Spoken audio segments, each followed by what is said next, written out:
Olá pessoal, sou a professora Marília Cunha, mais um Diagnosticando a banca de hoje é a CESP. Se você quiser falar comigo, Instagram, Arquivologia Concursos, e-mail estudandoarquivologiaconcursos@gmail.com e o Facebook, Arquivologia para Concursos, professora Marília Cunha. Vamos lá.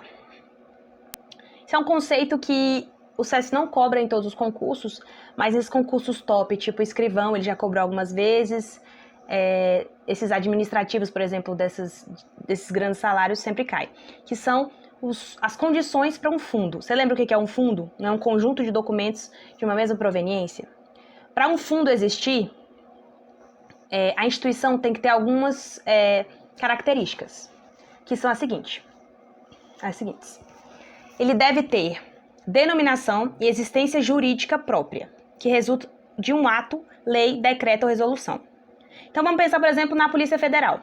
Ela tem uma denominação e existência jurídica própria? Sim. Ela tem uma lei e tem um decreto que a regulam. Então, até aí ela pode ter um fundo. Possuir atribuições específicas e estáveis, legitimadas por um texto dotado de valor legal ou regulamentar. Essa complementa a outra. Você tem que ter atribuições específicas e que estejam fixadas em algum instrumento normativo. A Polícia Federal tem, então até aqui ela pode ter um fundo. A posição hierárquica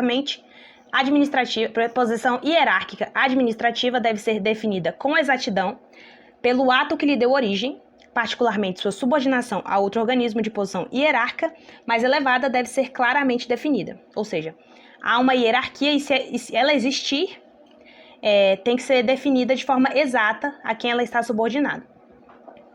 No caso da Polícia Federal, a gente pode pensar que ela está, sim, atrelada ao Poder Executivo e ao Ministério da Justiça. Então, ela está numa posição hierarquicamente administrativa e essa subordinação está definida no próprio instrumento legal que a definiu.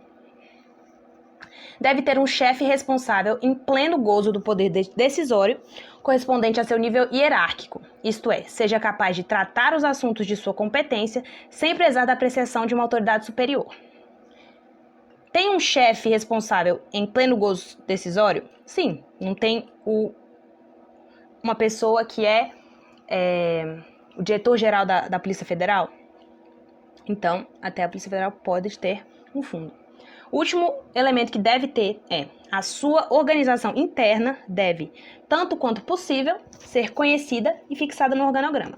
Essa aqui é se possível, mas tem o quê? Uma organização interna definida e, se possível, num organograma, que é justamente isso. A Polícia Federal tem um organograma com uma estrutura de carreira, tanto de servidores como da própria departamentalização ali da instituição. Agora vamos ver como o CESP cobra isso.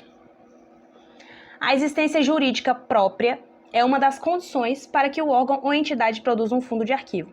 Tem que ter existência jurídica própria? Sim, a gente viu, é o primeiro elemento, né? Então tá certo. A concepção de fundo de arquivo está vinculada diretamente à existência jurídica, administrativa e estrutural de uma organização. A existência jurídica, sim, a gente viu que tem que originar de algum instrumento normativo. Administrativa, sim. A gente viu que ele tem que ter um poder de decisão. E estrutural, sim, que a gente viu que deve existir uma estrutura organizacional interna e, se possível, um organograma. Então, tem que ter esses três elementos. Está certo. Para que os documentos produzidos por uma instituição possam constituir um fundo, é necessário que a entidade produtora seja administrativa e juridicamente consolidada. Exatamente, administrativa, a gente viu, tem que ter um chefe com poder de decisão. E juridicamente, tem que originar de um instrumento normativo, tem que ter atribuições a partir de um instrumento normativo, então tá certo. Para que os documentos venham a constituir um fundo, é preciso que a entidade acumuladora seja administrativa e juridicamente consolidada. A mesma ideia da outra. Tem que ser administrativamente consolidada e juridicamente. Você já sabe o porquê, tá certo? Tá vendo que ele só pega esse conceito e coloca de formas diferentes. Quando a gente destrincha, fica muito simples. Então, todas essas questões estão certas, que cobram justamente a base das condições da existência de um fundo, que são questões administrativas, questões jurídicas e questões estruturais. Agora você não erra mais. É isso. Mais um Diagnosticando a Banca. dê o seu like no vídeo, se inscreva no canal e até a próxima.